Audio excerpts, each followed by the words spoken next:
Good morning, everybody. J.R. Fisher here. It is Monday morning, the 15th of March. We are live. I'm here to help you out in any way I possibly can. Please understand you can put any questions you want in that chat section so that I can answer you, help you make money online. This whole live is for you. You own it. So, anything you want to hear about, I will certainly help you with. I usually have some type of agenda. Today I'm going to talk about Facebook and answer the question, is it dead? I think some people are asking that.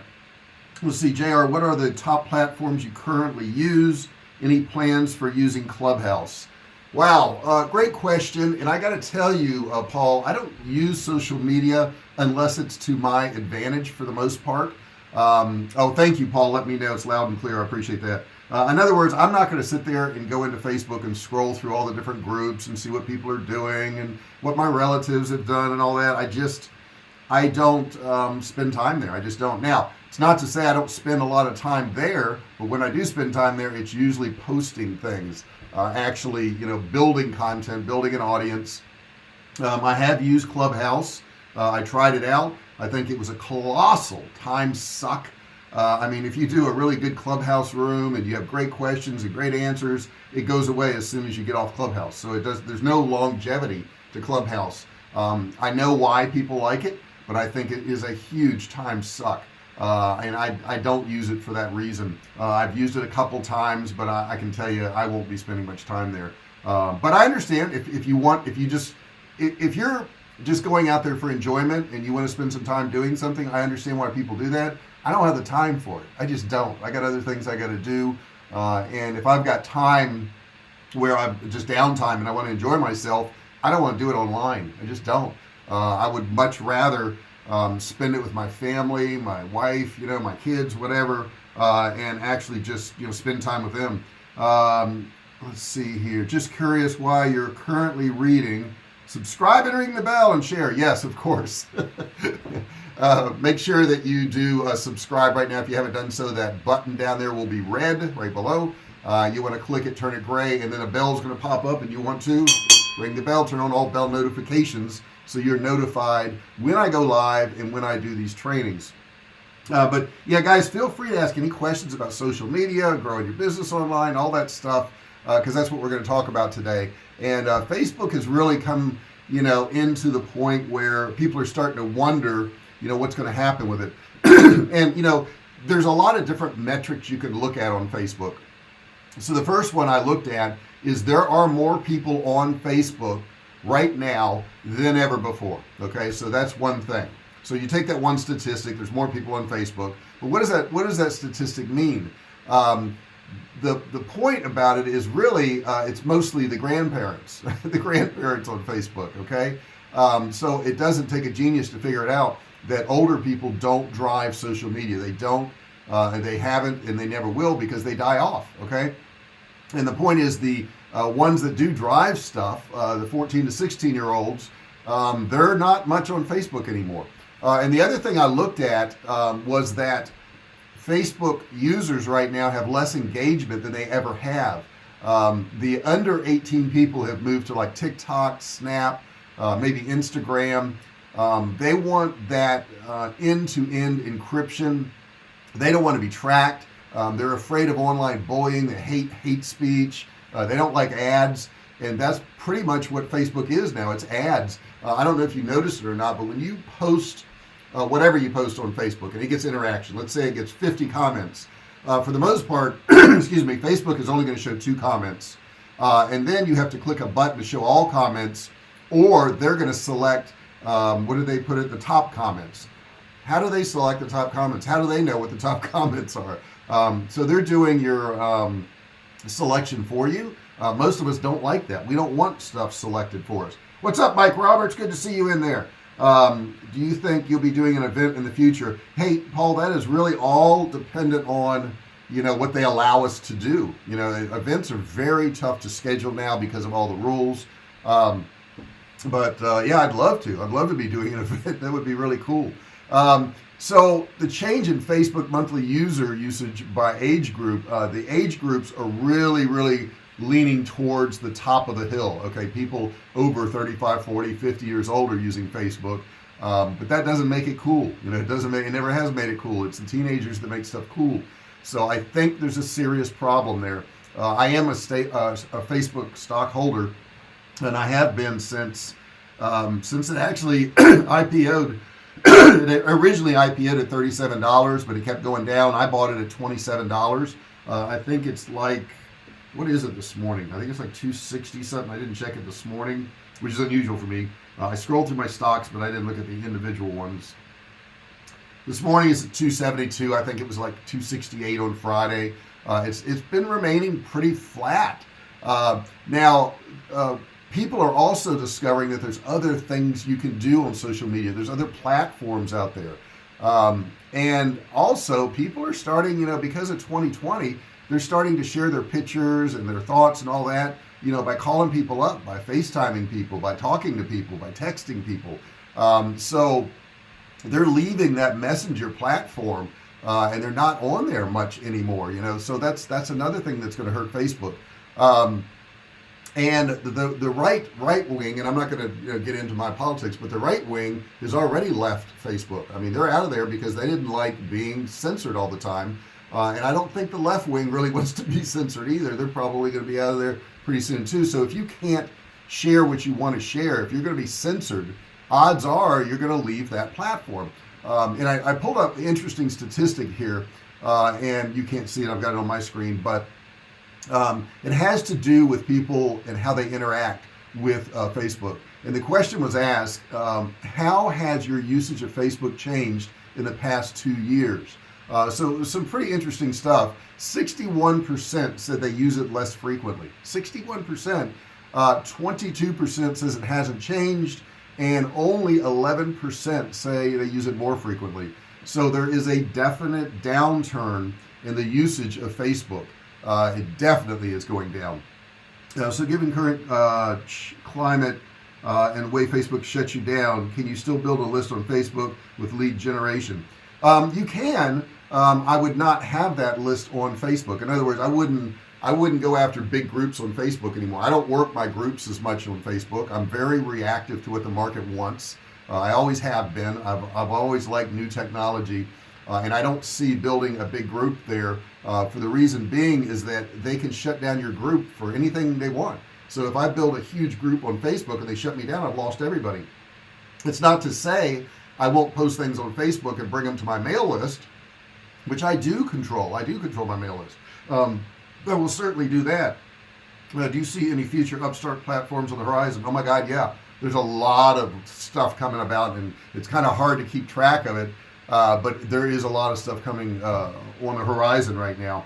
Clubhouse is one. I'm going to tell you that. It's not for me. That doesn't mean it's not going to grow. It doesn't mean it's big just because I don't use it.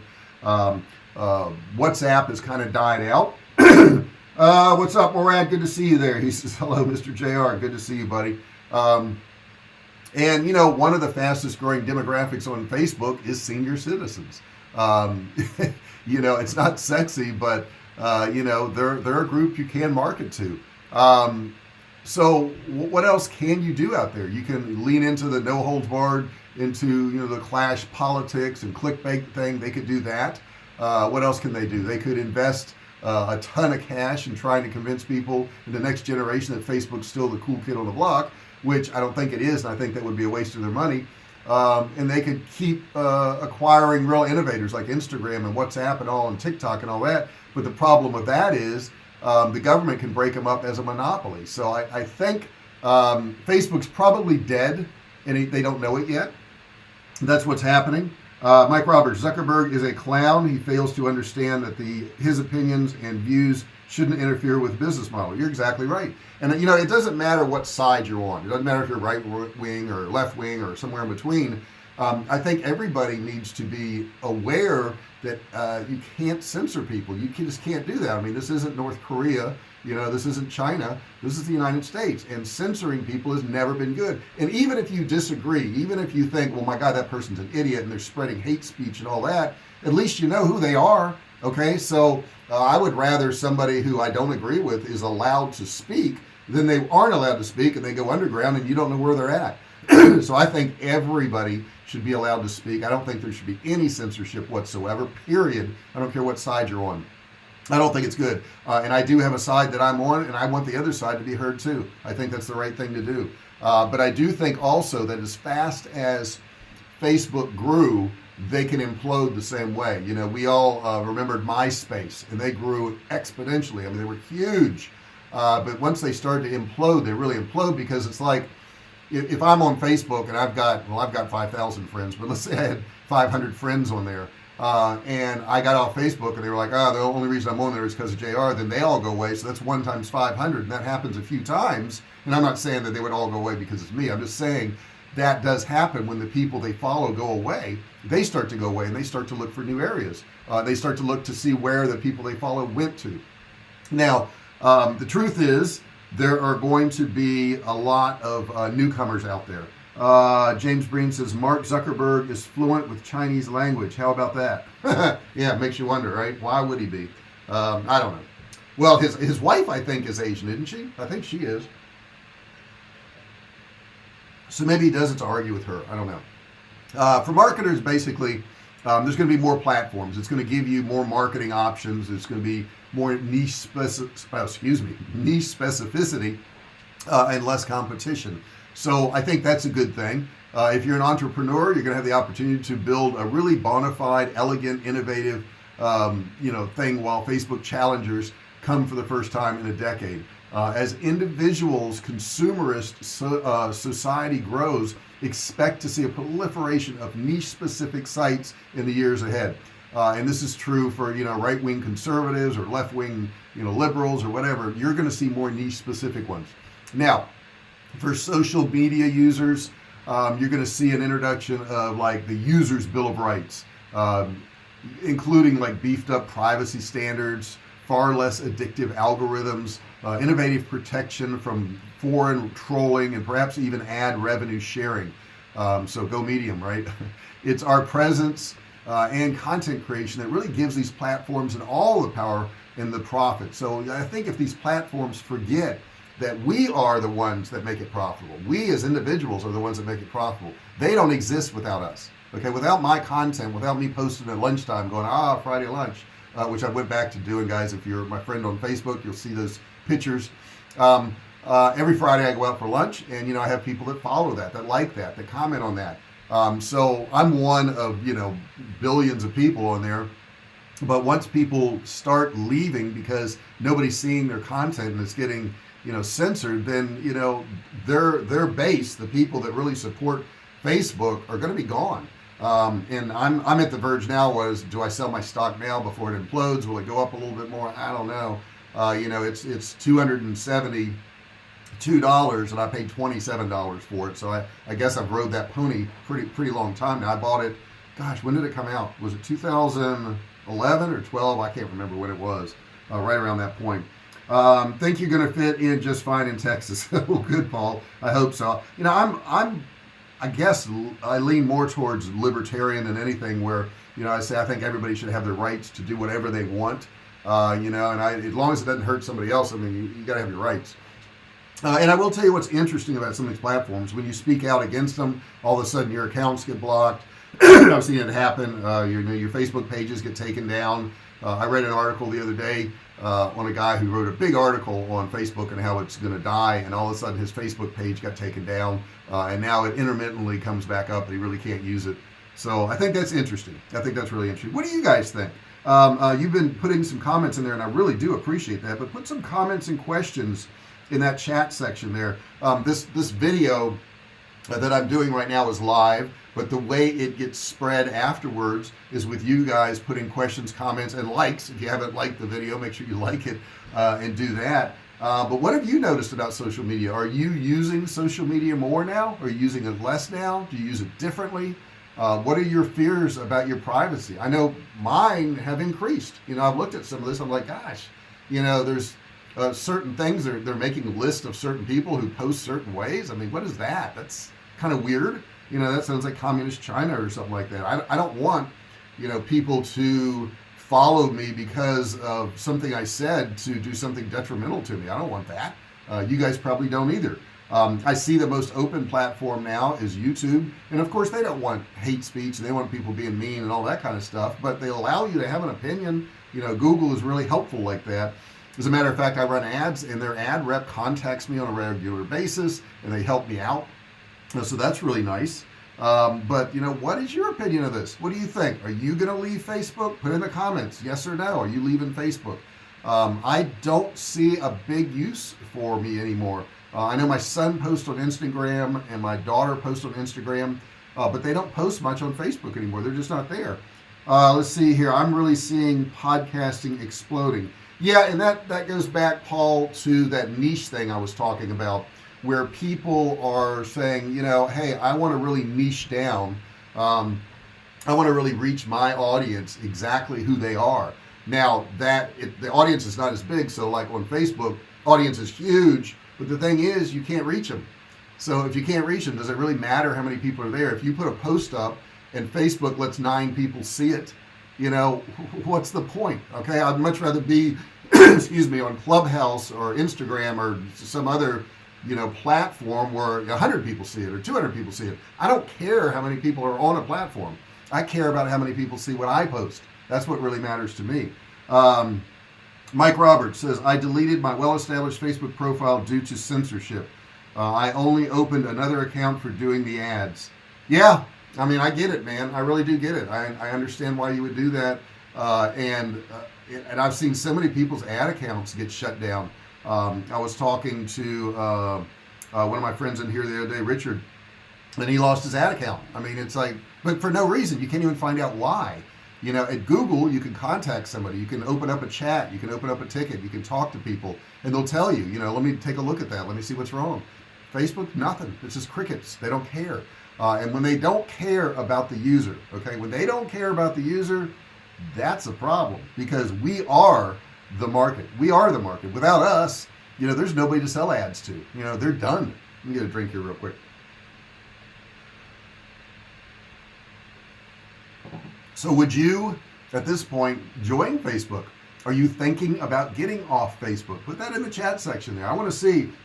I mean, Mike's already said that he's out of there. He's only using it for ads, so that's not going to really support their platform outside of they get some ad money out of him.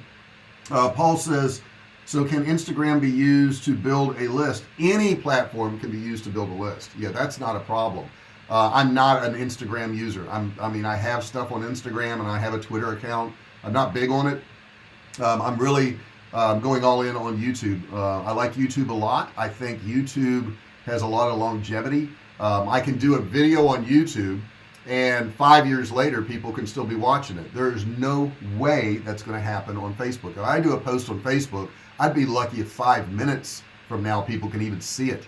But on YouTube, I can put it on my channel. People can search within my channel and find the stuff that they want and get answers. Let's see here. How do you feel about direct email advertising? Mike, I think it's coming back a little bit. Personally, I hate getting junk mail. I hate it.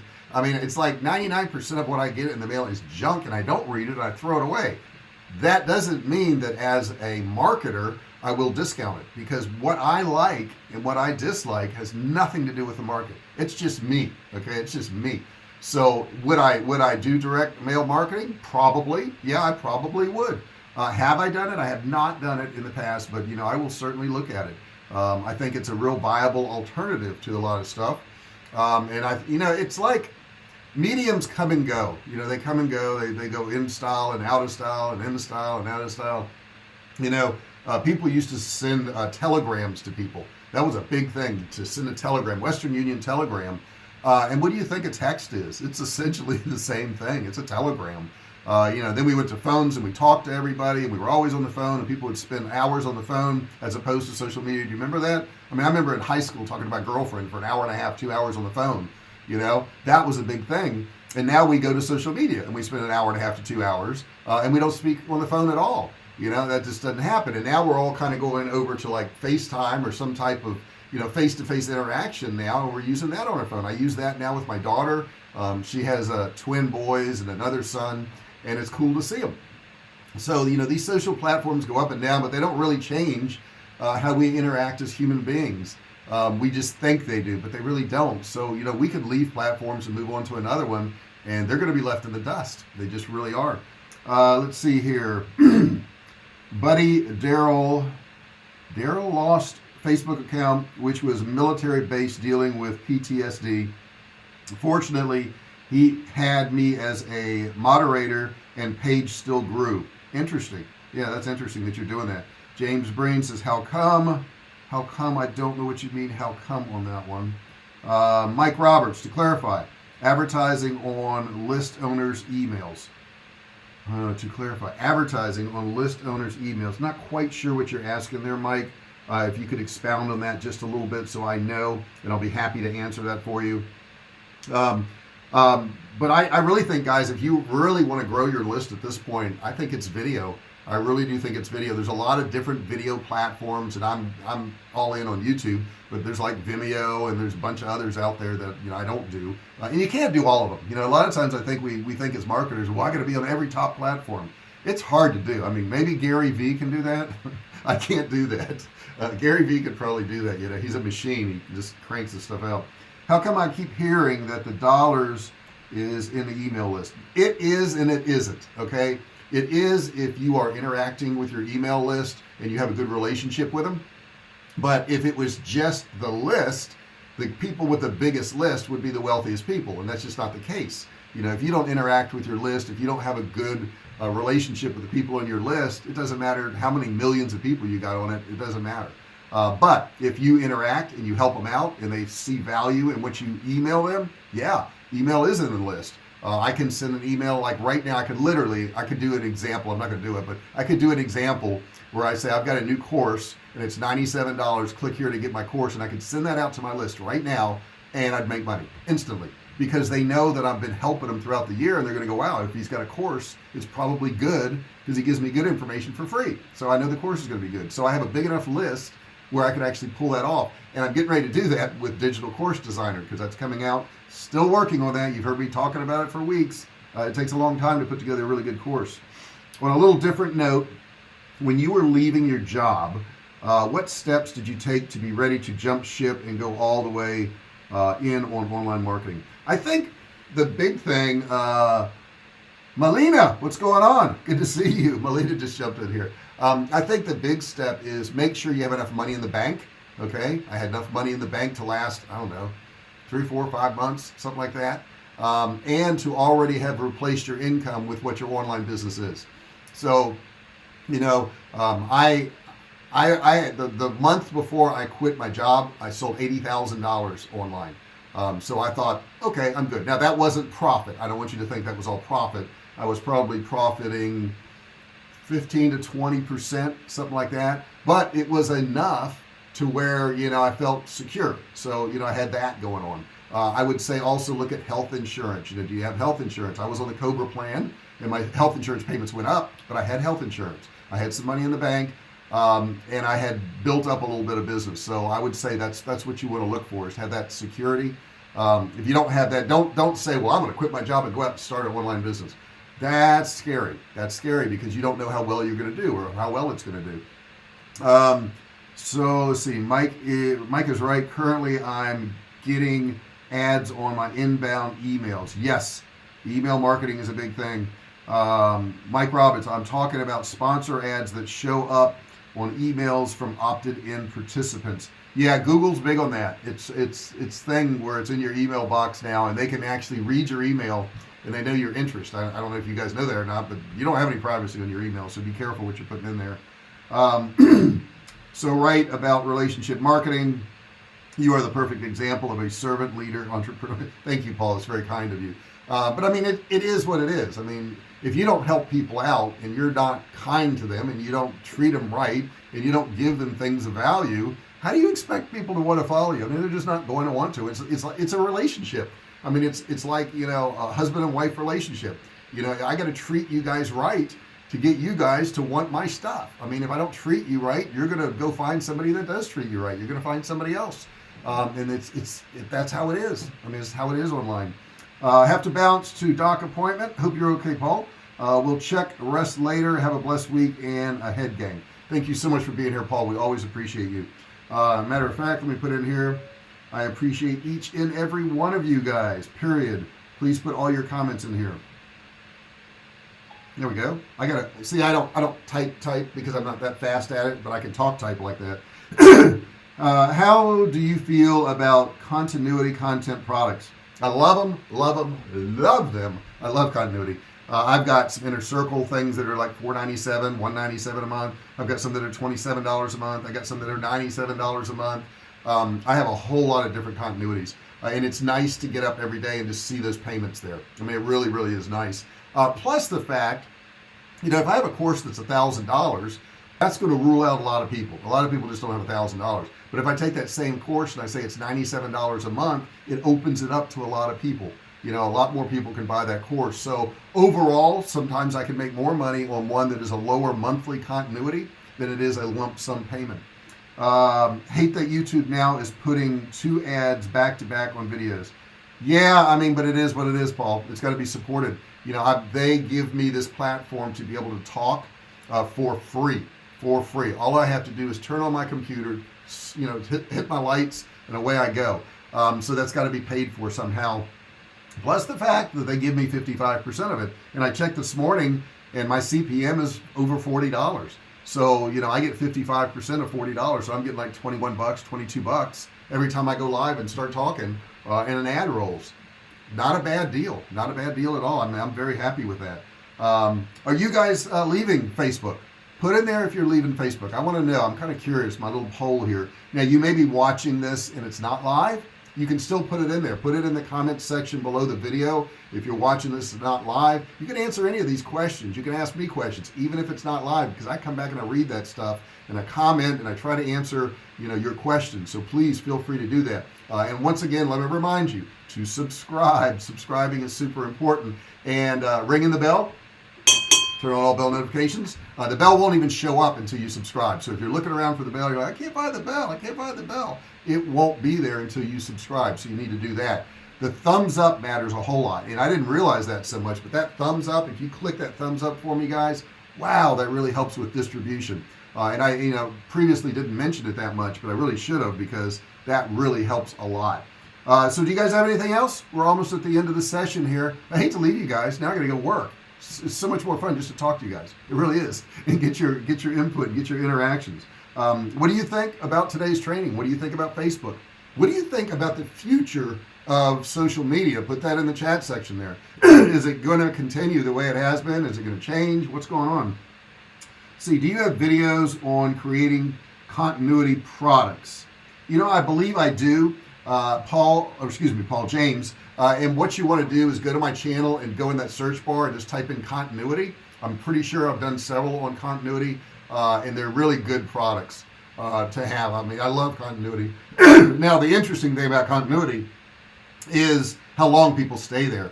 I had one lady that was paying for continuity, and it was like, gosh, what was it, $27 a month, something like that? And she paid for like 4.5 years. I was like, wow, that's amazing that anybody would pay that long. Then finally she fell off. But, it's interesting how long people stay in there. Usually in my continuity, people will stay at least a year. And the reason being is I have a lot in there. So if you're going to pay for continuity with me, you're going to get a lot of information. It's going to be useful. It's going to make you money. I quit Facebook the day President Trump was banned. James Breen. I get it, man. A lot of people didn't like that. I mean, wow. I mean, I don't care what side you're on. Banning the president of the United States? Seriously? That's pretty frigging amazing. I mean, that's like, no. Because I don't care what side you're on. The president needs to be able to talk to people. Whether you like their message or not, that's up to you. But you can't do that. Can't do that. I mean, I think Twitter banned him too at the same time. It's just, I mean, I was blown away. I looked at my wife and said, you're kidding me. You're kidding me. They can ban the president? Some guy in Silicon Valley, that has opinions can ban a president? That's insane.